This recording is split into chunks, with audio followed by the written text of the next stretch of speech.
Al sindaco Marcello Roncoli andranno le deleghe a bilancio, sicurezza, rappresentanza legale e relazioni esterne. Vice sindaco sarà Manuela Casaleggio, per lei le deleghe ad ambiente, sviluppo, turismo e servizi ai cittadini. Assessore sarà Enrico Benzoni, che sarà titolare di urbanistica, lavori pubblici e servizi tecnologici. Sono questi i nomi e la distribuzione delle cariche della nuova giunta nel comune di Rezzoaglio. A completare il quadro degli incarichi anche le deleghe assegnate ai consiglieri di maggioranza. Patrimonio comunale, arredo urbano, illuminazione pubblica e rapporti con le frazioni andranno ad Antonio Fontana. Le risorse umane e sociali andranno invece a Sandro Losi, che assumerà anche la carica di capogruppo in consiglio comunale.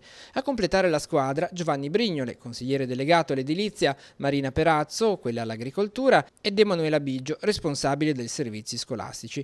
Altri incarichi saranno decisi nel corso del primo consiglio comunale, durante il quale il nuovo sindaco traccerà anche il programma di mandato. Diversi i temi che saranno toccati, in primis quelli legati alla viabilità e al turismo. È un tallone d'Achille per noi incredibile, che se la gente non ha la strada già siamo lontani, la strada è già tutta curve, ma se è anche brutta, fondo sconnesso, praticamente le moto non vengono, le biciclette non vengono, cioè restiamo fortemente handicapati in questo campo.